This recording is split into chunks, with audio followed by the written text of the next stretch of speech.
Go! De 1929 à 1939, le Québec sera plongé dans une des pires crises économiques des temps modernes causée par le crash boursier de la ville de New York. Go! Suite à cette crise, le taux de chômage augmente à une vitesse fulgurante et plusieurs familles n'ont plus les moyens de s'occuper de leurs enfants. Ils les envoient donc dans des orphelinats. Pour recevoir une plus grande pension des parents des orphelins, le gouvernement transforme les orphelinats en des hôpitaux psychiatriques. C'est ici que l'histoire se commence. Durant les années qui ont suivi le scandale des orphelins de Duplessis, plusieurs professeurs d'universités différentes, ainsi que plusieurs personnes appartenant au gouvernement, se sont donné la tâche d'en savoir davantage sur le sujet. C'est ainsi le cas de Bruno Roy, travaillant au gouvernement, et Guy Bergeron, travaillant à l'Université Laval. Bruno Roy est un porte-parole auprès du gouvernement pour la cause des orphelins. Il est né le 16 février 1943 et fut confié à l'État comme orphelin.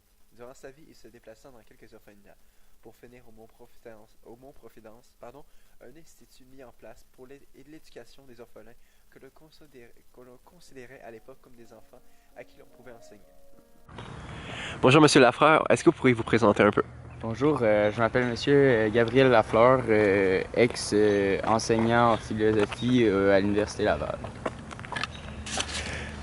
Go! Monsieur Lafleur, est-ce que vous pourriez un peu nous expliquer qu'est-ce qui était... pourquoi avez-vous décidé à la base de faire des recherches sur cette histoire et un peu comment vous êtes pris pour entreprendre les recherches? Ben, premièrement, moi je trouve ça vraiment atroce qu'on ait pu faire ça à des enfants. Ça me perturbe.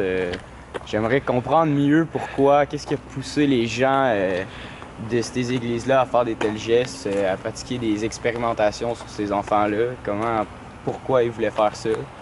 Puis, je veux aussi comprendre ce que les enfants ont vécu, parce que les autres, ils pouvaient pas vraiment se défendre face à cette situation-là. Qu'est-ce qui vous a le plus attristé en regard avec cette histoire? Comme je disais un peu tantôt pour mes recherches, je comprends pas qu'on ait fait ça à des enfants. Premièrement, les enfants, ils peuvent même pas se défendre. Ils ont personne à qui aller voir parce qu'ils sont orphelins. Ils n'ont pas de parents à qui dénoncer. Ils connaissent pas vraiment les ressources du gouvernement, comme la DPJ puis ces affaires-là. Je trouve ça assez troublant. Puis les choses, je comprends pas comment on peut expérimenter des médicaments puis des nouvelles choses sur des enfants, des êtres humains comme nous, comme vous et moi. De 1944 à 1959, le Québec sera marqué par la présence d'un grand politicien. Maurice Duplessis dirigera cette province pendant plus de 10 ans. Et il le fera comme s'il était question d'une question personnelle. Sa politique économique consistait avant tout à concéder des grands avantages aux compagnies étrangères telles que les compagnies venant des États-Unis pour les inciter à venir s'implanter au Québec, contribuera au développement urbain par la création d'emplois, ainsi qu'à l'expansion économique de la province. À la suite des maltraitances vécues dans les orphelinats, plusieurs enfants ont eu de la misère à continuer un cheminement de vie normale. Par contre, ce n'est pas le cas de tous. Certains ont bien réussi, comme est le cas d'Édouard Blacker. Édouard Blacker est un orphelin de Duplessis qui a eu une enfance remplie de souffrances. Il est né le 12 octobre 1944 à l'hôpital de la Miséricorde de Montréal. Édouard a été baptisé le jour après sa naissance. À 18 ans, il a été déplacé dans une résidence où il a fut traité avec soin par les personnes qui l'accueillirent. Il trouva un travail au centre de main-d'œuvre toute sa vie et il se débrouilla par lui-même et le fait encore aujourd'hui. Âgé de 40 ans, il décida de commencer des recherches afin de retrouver sa mère. Après seulement 3 mois de recherche, sa mère fut retrouvée. En parlant avec sa mère, il finit par avoir l'information pour retrouver son père. Bref, Édouard Blacker, un orphelin de Duplessis, n'a pas eu les choses faciles tout au cours de sa vie, surtout durant son enfance, mais a réussi à passer à travers tout cela et en ressorti grandi.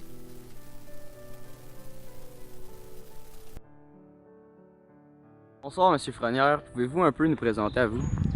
Bonjour, mon prénom c'est Jacob, mon nom de famille est Frenière comme vous venez juste de le mentionner. J'ai été un orphelin du Plessis de 12 ans à 16 ans. J'ai été là pendant 4 ans dans une institution psychiatrique.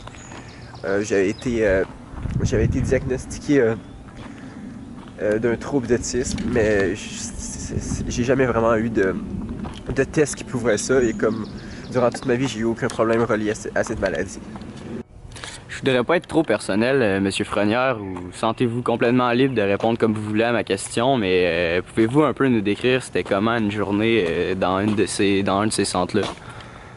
Les journées commençaient quand même tôt. Je veux dire, c'était un peu le même principe qu'un orphelinat. Chaque personne était dans une cellule. Il y en avait qui étaient dans une cellule de groupe. Personnellement, j'ai vécu 4 années de mon internat dans une cellule de groupe. Ça, c'était une des affaires les plus désagréables. On avait, je pense, une toilette pour 12 garçons. Et on se faisait souvent commettre des abus par les personnes qui organisaient ça, qui s'occupaient de ça, pardon.